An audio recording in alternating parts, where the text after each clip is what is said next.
Nice. I'll have to leave, dang it. We get the point, right? Okay, that's one of the things that makes it... You know, by laughing, you're all encouraging them right now. So we have a very strict no laughing policy. You are not going to help me out here at all. Right? Well, that's okay. Honestly, it is getting to the point where I can't even turn my back on this. As soon as I turn away from him, he's doing something behind my back to make me look silly. But I figured this out a long time ago. If you're going to hang out with Coconut, he's going to get away with everything. And I think the reason he gets away with all this stuff is because he's so darn good looking. I would go as far to say I think Coconut's probably the... I think Coconut's probably the best looking bird I've ever seen in my... I think Coconut's the best looking bird I've ever seen in my life. Does anybody else think he's super good looking? Anybody else?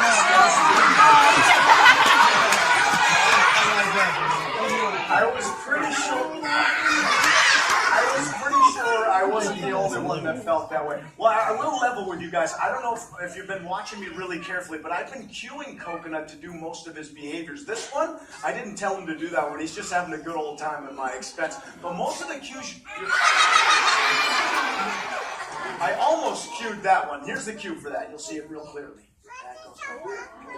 So that's how cockatoos communicate with one another out there in nature. That's how we communicate with them here at the Bird Show. One more time. There we go.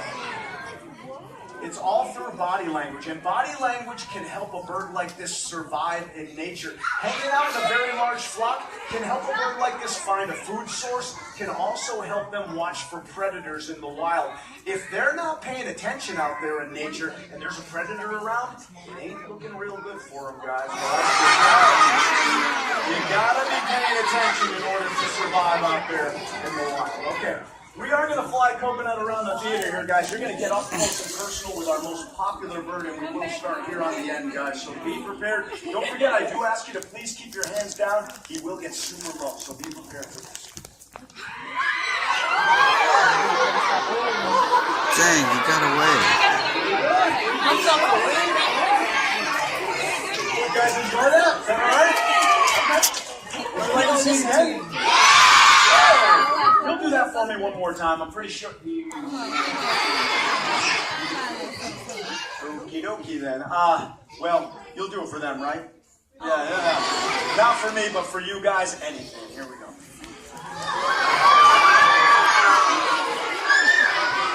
All right, some good flying for Mr. Coconut. Can we miss you guys in the middle here?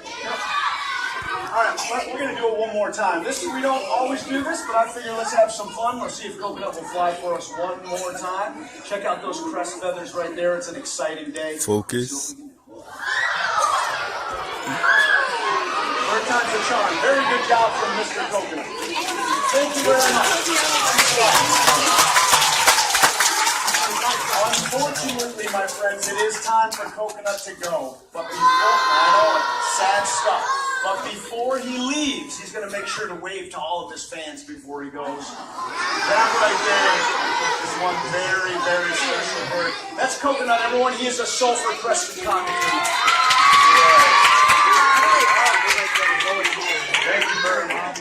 I don't know what it is about Australia, but I think Australia has some pretty amazing wildlife, and we're going to bring another Australian bird out here for you right now. This bird doesn't quite make it into a lot of bird shows because he is quite a handful, and he's been known to just end a bird show at a moment's notice. He's trouble. That's what I'm saying, all right? And you can even tell by the name of this bird that we're headed for trouble. He's called a kookaburra.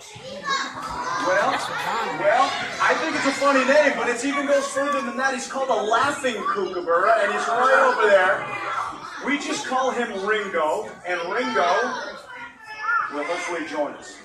Now, if he looks a little bit familiar to you, this is a bird that's related to the kingfishers that you can find here in the summer months of Minnesota. This is the largest of all the kingfishers, but they're only found in Australia. And don't let his good looks fool you. These birds are pretty tough critters, and they are, as I said, they get themselves in a lot of trouble out there in Australia. Their diet is varied. They eat insects, they eat frogs, they eat lizards, they eat snakes even. Snakes 5 times their size, guys. All right. So again, you can kind of tell with Ringo right here. They're definitely a handful. Now, what they're really well known for, if you've ever been to Australia, you've probably seen a kookaburra or at least heard them.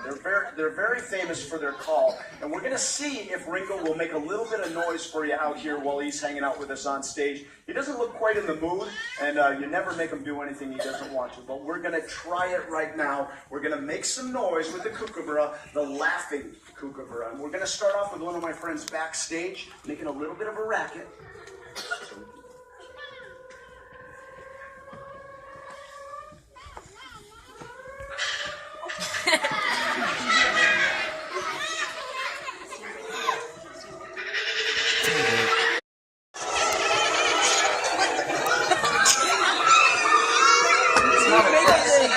I think you sound great, but Ringo is not impressed by the sounds here. Why? So, keep going. Try it one more time. One more time.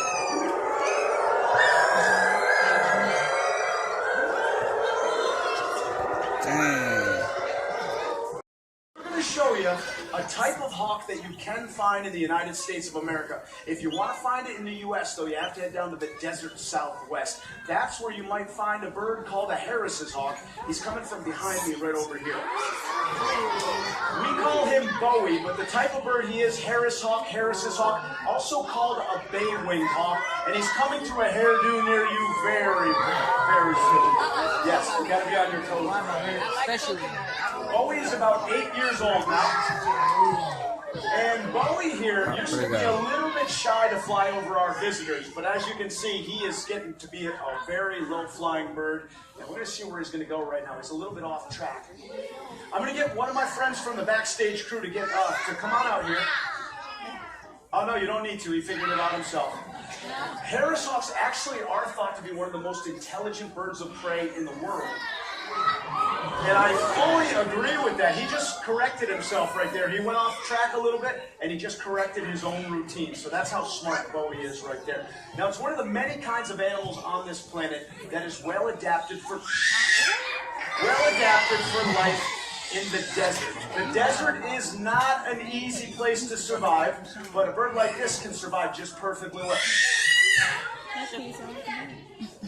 They do get enough water to survive just by eating the food that they eat every single day. They eat other creatures, they hunt and eat other animals, and by doing that, they get enough water to survive in even one of the driest places on this planet. All right, I'm going to ask you guys not to clap at the birds like that, all right? Just let's be respectful of the birds when they're flying. I really do appreciate that.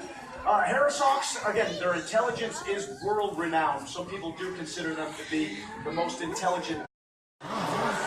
Typically, in the wild, you're going to find these birds much further north than we're standing right now. Winter is a perfect time for snowy owls. This is Maggie. Maggie's come out here to help us with the Blizzard of Oz. That's what we call the owl right there. And this bird's been with us for, man, he must be about 9 or 10 years old now. And when we first got this bird, he was covered in dark feathers. Now, when snowy owls are young, and also when they're females, they have a lot of dark coloration on them. And that kind of helps them blend into their surroundings up on the Arctic tundra.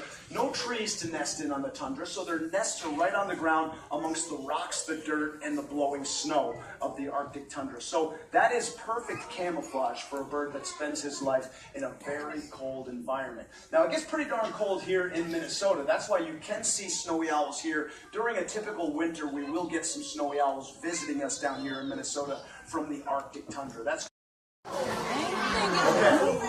Everybody in this section, you're not out of the woods yet, my friends. He's going to head to the back next. He's going to that perch that you see behind your heads right there, and you will feel the breeze on this, so please be ready for a massive owl headed right over the tops of your heads. In 3D. He's ready to go. There he goes.